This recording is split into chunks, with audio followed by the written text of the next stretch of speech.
Three, two, one. Let's go! Okay. Skippo! D-Roy. Skippo, we are here. It is Wednesday afternoon, SEG 2019. The hangovers are real. The hangovers are real. Some people are heading to the airport now. You see luggage bags in the convention hall, but energy is still high. But there's still a lot of things going on, and I think a lot of people take the third day for granted because there's still phenomenal talks happening. Right. There's still phenomenal conversations happening. Yep. And if you miss out on it, I mean, you're lost first and foremost. Yeah. But you should be here. Yeah, I would say Wednesdays are usually the days you meet maybe a couple of new people. Yeah. Monday, Tuesday, you catch up with the ones you're comfortable with. By Wednesday, you're meeting some new people. Yeah. The herd is thinned, right? Yeah. You're just walking around in conversation. And to go on to that point, right now, across the table from us, geophysicist from Hess Petroleum, Llew, Vincent. Exactly. Pleasure to be here. Yep, thank you. Very, very honored to be here. Awesome, man. That's awesome. So how did it all start, Llew? How did this go? You went to undergrad. You went to Young Professionals. How's that story go?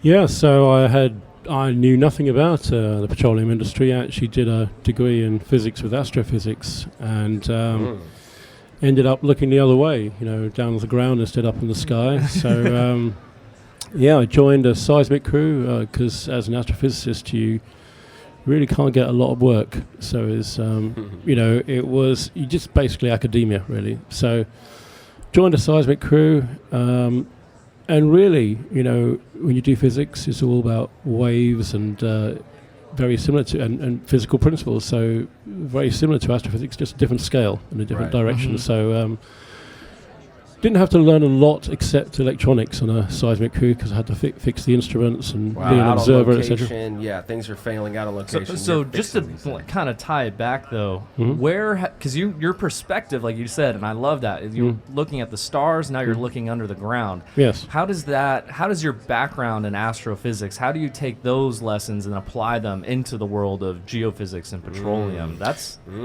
fascinating to me. Well, it is, because in astrophysics, we talk about astronomical numbers, you talk and big scales, and you never really prove your theories, really, because you never fly to the stars, etc.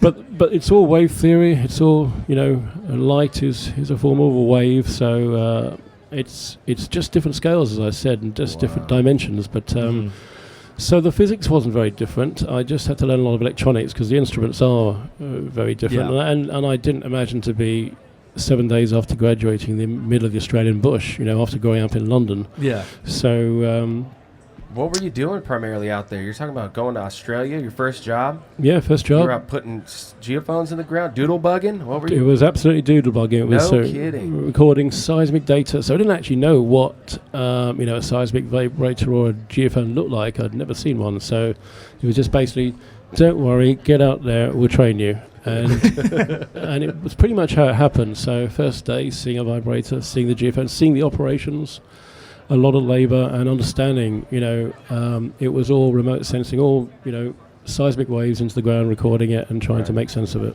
Right. Wow. So where'd you go from there? Doodle bugging.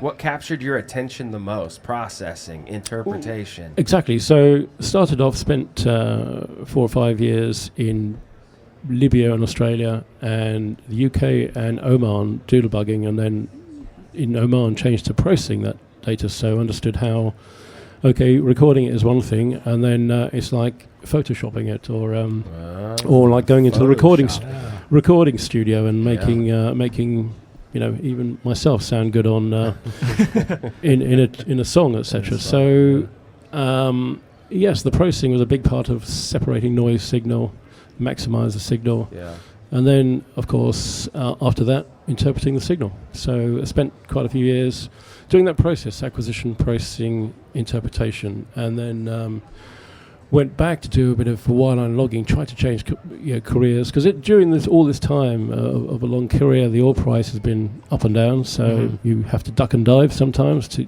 maintain working and moved to other countries. So I've been lucky to live in Australia, Libya, Oman, Norway, Vienna, and now Houston and Perth.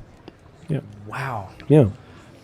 That's okay. So you start doodle bugging, How'd you get to Hess? How did your journey take you from the acquisition side to the Boots on the operation side? ground. Yeah. Yeah, so the company I was initially started working for did a lot of acquisition and processing, so it was a precursor to Western Geco and then Schlumberger. So then I changed to a company called OMV, which actually did the interpretation part of the... so I should say I have to interject something in there. So I did acquisition processing, then I changed to interpretive processing, what we called interpretive processing then. It's what's called QI now, quantitative and process. And then I changed to interpretation, and then I kind of had the whole spectrum of the seismic method. And then, was chief geophysicist for an Austrian company in Vienna, probably best 4 years of our lives, and living in Vienna and doing seismic from around the world. And then went back to Australia with OMV, but they closed the office, couldn't commercialise the fields we discovered, so I walked across the road to Hess. Perth, Australia's got a big gene pool of geoscience, geophysics, geology, etc. And there's only so many gene pools in the world. Norway's one of them, London, the Middle East, Houston, Perth, Aberdeen. So you generally tend to work in those areas. It's pretty incredible. It's really incredible, actually. So did you ever get to do a lot with, since your philosophy, I feel like before getting in the industry was at an astronomical level, being an astrophysicist, and then you no pun intended. No pun intended. And then you start studying the shallow with geophysics, and we're trying to figure out maybe up to 5 kilometers or so, or whatever it is, of the surface. I mean, some of the stuff we're looking at in the Gulf of Mexico is, 10 kilometers. We've got a field at 10 kilometers. So but we know the planet is thousands of kilometers thick, right? And so how much work or interest do you have in blurring the lines between what seismic can get to from surface to deep as possible with good resolution, good data, mixed with GravMag and tomography and these other tools that we have that allow us to understand from the core of the Earth to the surface, and getting those lines blended? Yeah, we have a lot of, structural geologists in that space. We have a lot of experts in GravMag, etc. Actually, not too many experts, but we have a very, very good expert in that space who's, we managed to blend or merge, integrate that data with the seismic data, because there is a limit to the seismic method and how deep we can go. I mean, it's all about energy, big sources, long cables, etc. And it's not available everywhere in the world, so particularly in Australia. I mean, the GravMag's very, very good. We've got a very good understanding of the crust, etc. That's because of the mineral industry, I bet. Large part to do with the mineral industry, exactly. I heard this, and I brought it up with somebody else that was in Australia doing something on this show in the last couple of days. I can't remember who it was, but there's a black shale that sits right above the basement in one of the basins, and it's looking like an oily target in Australia. Have you heard this? There's a few basins like that. It's a Precambrian shale. Yes, well, actually, Hess were in that block, or in that basin, that very basin. So it was something that was a bit contentious. There was no life at that time, so how are we going to have all this organic material, or sufficient organic material to give us commercial discovery? So we know there was algae, etc., and we do have some samples of that. So, but it wasn't just the shale. It was, it was ostensibly a conventional play that we were looking for. But the rocks were like 1.2, 1.3 billion years old, so pretty tight. So it was almost... That's awesome. So it's going to have to be realistically an unconventional play, and we don't have a lot of unconventional infrastructure or frac crews or all the things. That was the comment from the guy who told me about that shale. You got to go find the drillers that know how to go horizontal in different continents. Right. It's not happening there, so that was one of the problems. I think in the US, you've got a lot of frac crews, you've got a lot of infrastructure. I mean, it's like going to Home Depot and getting a frac crew. In Australia, there isn't one. There isn't one at the moment. Not even one. You have to import it all, so it becomes very expensive. So the resource and the commerciality of it all has to be there. And it probably, we took the decision that it wasn't there and kind of left that basin. But I know there's another company, Origin, and Santos, other companies, going to be doing that. That's so Santos. So Santos. Good luck to them. Hopefully it happens. Yeah. Need some discoveries in Australia. So to kind of tie back into the seismic side of things, so where do you see, with the seismic data we have currently, where the future lies there? How can we get the most out of that seismic data, right? Instead of just using it for well planning and just basic de-risking, where do you see leveraging seismic data? Well, there is a revolution going on in both the acquisition side with all the nodes going on in the Gulf of Mexico and the deployment and retrieval of nodes. So on an exploration level, it used to be just something that was done in production, but it's actually very recently TGS have done an exploration level node survey. And there's a revolution going on because it's so tied, the processing is so tied to computing power, and it exponentially increases. So the things we always wanted to do or would take, months or years to do, it's happening in hours and minutes. So it's all leading to a better, you're taking a better picture with the acquisition, and then you're processing the picture a lot better to, photoshopping it, see all the things you want. So, so it makes life a lot easier for the interpreter, but at the same time, we've got a lot more data. I mean, that's another thing that's happening as well. It all leads to exponentially increasing amount of data, so archiving that data, retrieving that data, and fortunately the cloud's playing into that. So all the planets are aligning for us to explore. Yeah. Well, right on. I think that's a way to wrap this up. Yeah. I mean, we were talking about how you got here, your ideas of what we're moving forward. Let's end it with that. What are your ideas, your thoughts on where would you tell a young geophysicist that comes to you for advice? Where are you going to focus them on? 4D, acquisition, parameter design, processing power? Where's that next big step change? Or like you were saying earlier, understanding the seismic process. I love that term. I'm going to steal that from now on. From the doodle bugging, from the processing to the acquisition. Yeah, the seismic method. Yeah, so. And there are a lot, again, it's about scale, so it's another decimal place in production in 4D that we have to do. So, but then you normally got a big field, you got money, you got budget to do it, and it's about the personality of the person, I think. If you got certain personalities who like to learn more and more about less and less. Then you got the explorers who get bored very easily and need to be given new frontier plays and need that buzz of finding something new. And so you have to understand the personality of the geophysicist you're talking about, or the geoscientist you're talking about, I think, to tell them where to go. So, I mean, there's friends of mine who've been working the same field for 30 years and see nothing else. Wow. That takes a certain personality, but then he knows everything about it, and he knows everything in great detail, and he's trying to get squeeze the last, dregs of oil out of there. And then there's the other ones who, just discover, move on, next. Very different personalities, I think. So, and it's not the same level of scale and in detail, I think.